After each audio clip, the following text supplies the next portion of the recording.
Good morning. My name is Chase Henson. I am the pastor at First Baptist Church in Bonham, Texas. I'm so glad you're joining us today for Family Friday.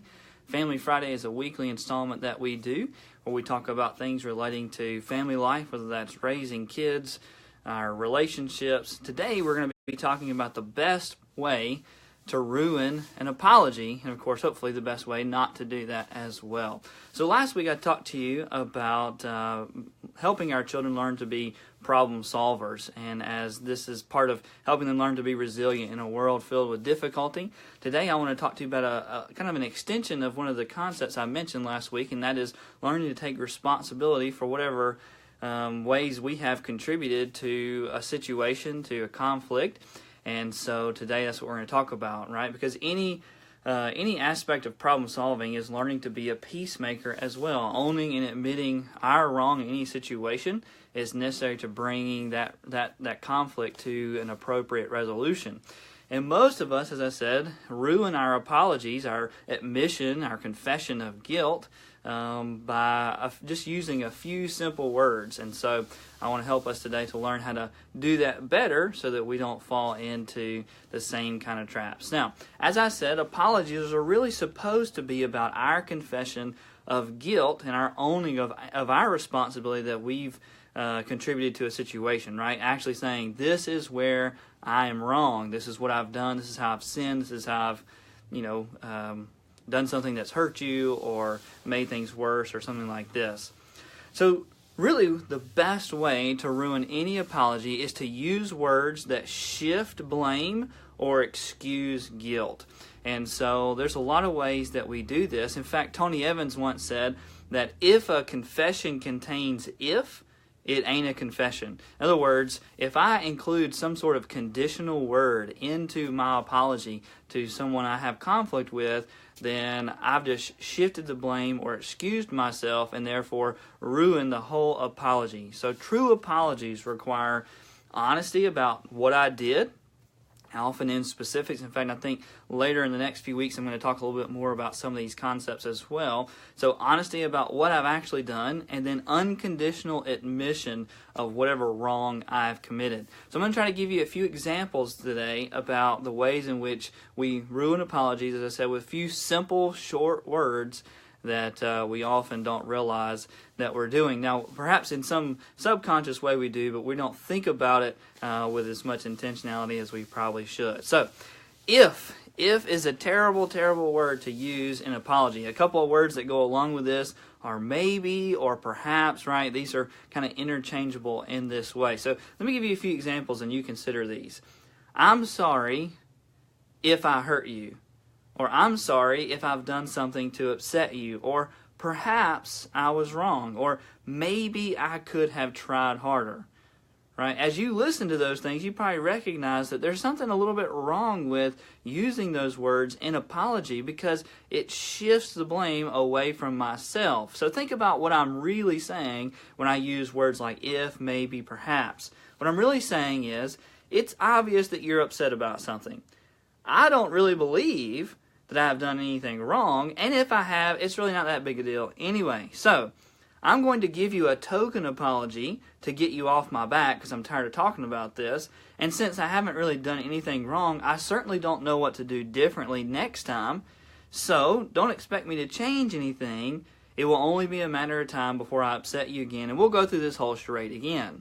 Right? This is what if, maybe, perhaps, these are what these means really communicate in the context of an apology. I really am just trying to get you to quit talking to me about it. I don't really believe that I've done anything wrong, and if I have done something wrong, I really don't believe it's that big a deal, so I'm just going to give you an apology that sounds good so that you'll quit talking to me about it, right? This is what we really say to another person whenever we include words like that, conditional words, in our apology. Here's a couple of other examples that kind of fall into a similar category. I suppose that I could have done a better job, right? You come home and your wife have asked you to do something and you didn't do it, and you're like, well, I suppose I could have done that better. Or maybe you only did it halfway, right? What do you tell her? I don't really care about how you told me to do it. I'm just trying to get you to quit talking to me about how poorly I did this. Or perhaps, I guess it's not all your fault. right? We say these things in our marriages and our relationships all the time. I guess it's not your fault. All your fault. What do we really mean is, it's mostly your fault, but I'm going to try to give you a little bit of leeway so you feel better about whatever you think my particular fault was. Or, I guess I was wrong when I said those harsh things. It's like, I'm not really believing I'm wrong when I said those harsh things. I'm just trying to create some space so that you feel like I'm trying to acknowledge that. Or, possibly, I should have waited to hear your side of the story before I fill in the blank. Right? The idea being that in all these cases, that conditionality gives me space to not truly admit whatever wrong or sinful thing I've done that contributed to this conflict, while at the same time seeming to give the other person in the conflict a sense of, okay, well, they're trying to admit guilt, even though they're really not. But perhaps the worst word of all to use in apology is but. Okay? But is the magic word that erases everything before. And if you don't believe me, all you have to do is when your wife asks you, do I look good in this dress? If you say, yes, but, right, it will prove to you that but erases everything before that has gone before, right? So what but really does is it tells people that I believe more everything that follows the but than everything that came before the but. Or at the very least, that what follows the but justifies what has come before it. So let me give you a few examples here. So if I were to say, I shouldn't have lost my temper, but I was really tired.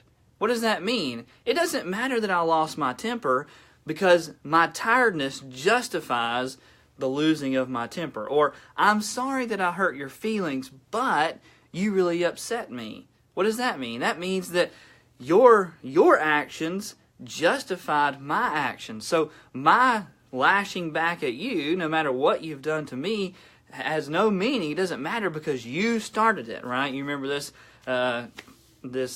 conflict and this controversy when you were kids and you were talking with your brother. Well, he started it. Well, it doesn't matter who started it, right? It matters how we respond in those things. Or, I should have kept my mouth shut, but you asked for it. Or, I know I was wrong, but so were you, right? So you see how but actually just erases everything before it, because those things merely justify what comes after the but. And so in all these cases, what happens is these few simple words that don't seem to be that big a deal actually communicate a whole lot in the context of a conflict and ruin our apologies, because what they mean is we don't actually apologize at all. We don't actually take responsibility for whatever wrong that I've committed. We're not honest with ourselves and with the person that we're in conflict with.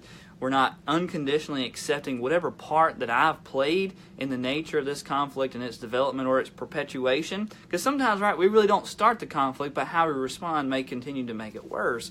And so any of these words, if, possibly, maybe, but, I guess, perhaps, right, all these things carry significant weight in the context of that conflict. And so what we end up doing is not actually apologizing and admitting our wrong in the first place. So all these types of statements are really just superficial. And because of that, they shift guilt. They're a way to get someone to get off our back or to quit bothering us about something. And because of all this, they rarely result in lasting forgiveness, because a person is not usually inclined to forgive us if we're not actually admitting what we need forgiveness for. They rarely lead to reconciliation, because people recognize, even if they can't point it out as clearly as I'm doing with you today, they recognize that something's not quite right about the nature of that apology, and so they're like, I don't really think they're sorry. And so they don't really forgive, and they don't really reconcile. And then, of course, that means that relationships are difficult to restore, because you're not really getting to the heart of the problem. And so all these things actually ruin our apologies. So what do we do? How do we make our apologies better? How do we become better peacemakers and admit our fault and therefore apologize well? Well, I think there's a couple of simple things. Number one, you have to resist the urge to shift blame. And this is actually talked about in Scripture. If you remember in Genesis chapter 3, Adam and Eve do this very thing, right? They shift blame. Eve says, it was the serpent, and Adam says, it was the woman. In fact, Adam even blames God. It was the woman you gave me. And so from the beginning, we have struggled with this idea of the blame game. So the first thing we have to do is to resist the urge to shift blame to someone else and to accept it ourselves. Whatever sinful thing, whatever wrong thing, whatever mistake, whatever word we want to use, we have to be willing to say, I did that, it was me. Without any equivocation, without any conditions, it was me, I did that.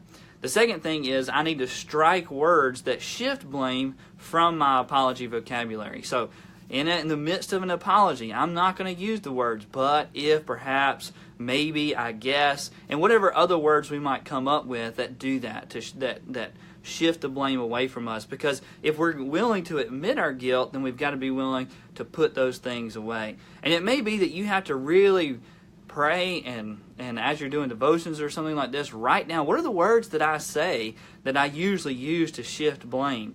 And then recognize those in the midst of conflict and say, you know what, I'm not going to use that word. I will intentionally strike that from my vocabulary. And then lastly, I've really got to own my wrong and say, I did this. This was me. No one else is to blame. Even if they did influence me to do it, I still made the decision to do such, and so on forth.